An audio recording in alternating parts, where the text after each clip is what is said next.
All right, eighth graders, this is your new lesson, 25.1, starting unit 7, and it's focusing on clothing and accessories. So it's kind of a fun one just because there's not too much grammar involved here, and it's mostly vocab focused. So, um, as I explained in Google Classroom. If you are somebody who learns by doing, you might want to grab, a notepad and jot these down. If you learn well by listening, or if you're a visual learner, then you can just keep referring to this document. I also posted just a simple Google slide with these words on there too, so you don't have to listen to my voice every time you need to refer to the vocab sheet. But I will go over these words. I will point out some connections. And I know you might feel a little silly, but we can't lose the aspect of talking through this remote learning slash teaching. So I would like for you to repeat these words after me. So if you feel silly, I get it. But if you maybe, go to your bedroom or some place where nobody's going to hear you, and it's like it never happened, but it did. And it's good for you and it's good for your mouth muscles to keep making those French sounds. All right. So let's go. Clothes. Des vêtements. There are two types of jackets that we have. The first one is a button-up jacket, so a jacket that you would button to close. Une veste. The second type of jacket is a jacket that would zip up, so un blouson. And that's actually how we're going to make the connection. Blouson, zip. A button-down or a button-up shirt, depending on how you would button your shirt. Une chemise. A coat. We're talking here about the kind of coat that you would wear in the winter, like a heavy coat. Un manteau. A polo, which is like a collared shirt, but not like as formal, I guess. It's more of a t-shirt material. You can wear them short sleeve or long sleeve, usually short sleeve, like if you play golf or something, or if you're trying to dress up. Un polo. A hat. Un chapeau. Pants. Un pantalon. So the thing with pants is in English, when we refer to pants, it's in the plural form, even though we're talking about one pair of pants. In French, it's in the singular form. So if you were to make this plural here, then you would most likely be referring to multiple pairs of pants. Okay? A sweater, un pull. So think about how like a sweater, the knitted sweater, how usually you would pull that over your head in order to put it on. Jeans, so very much like un pantalon, it's going to be in the singular form, un jean.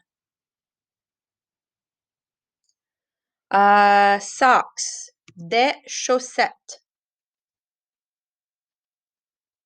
A raincoat, un impair. Okay, so attaching the sound of the N to the beginning sound of the word. So it's when you say it all together, it sounds like one word, but it's really two. Un impair. A tie, une cravate. A skirt, une jupe.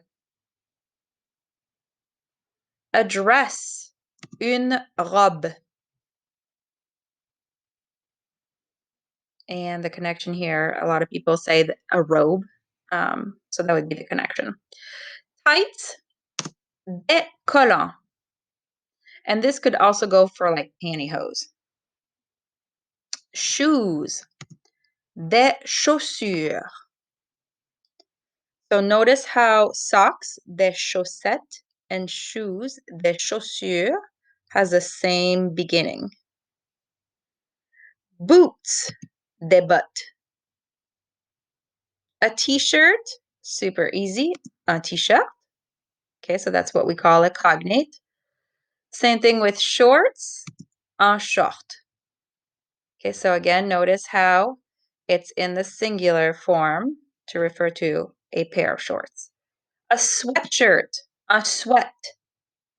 Okay, so just be careful because I know it looks very similar to sweater, but we're talking about like a sweatshirt here, like the stuff we like to wear, so comfy. Okay. A bathing suit, un maillot de bain.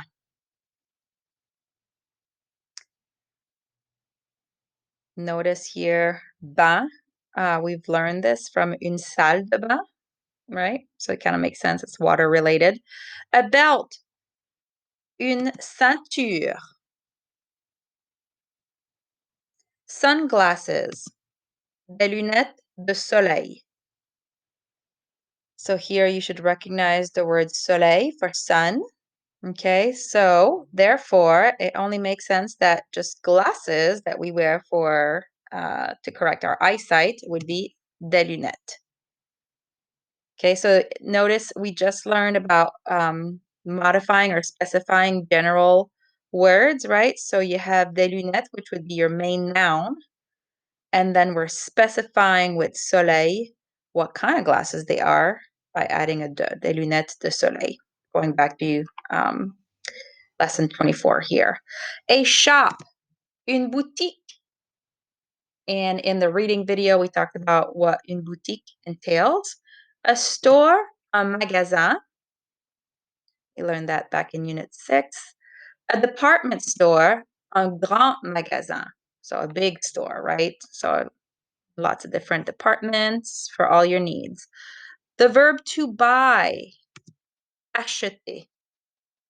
It's an ER verb, so we should know how to conjugate it. Same thing with to wear, porter. To put on is mettre. Now notice how this ends in RE. So it does belong to the RE group of verbs, but it's a rebel, it's irregular, and later down the road we are going to learn how to conjugate le verbe mettre. And then sneakers. So there's two different types of sneakers, either des tennis or des baskets. So the difference is the tennis are kind of like your lower cut, I guess, sneakers, whereas the basket would be more like your basketball sneakers, where they're have like high tops. So that's the only difference. Okay, the tennis would also be like a little more casual too, like so your Vans or your Sperry's or your Chuck Taylors would fall into that category. Unless, of course, your Converse are high tops, then they would be considered the basket. And finally, sandals, all hoping for sandal weather soon. Des sandales, so a cognate. All right, so you're going to need these words in order to complete the work assigned for the week of April 10th to the 19th, and probably after that also, because the whole Unit 7 pretty much focuses on clothing and different, different themes or subjects related to that.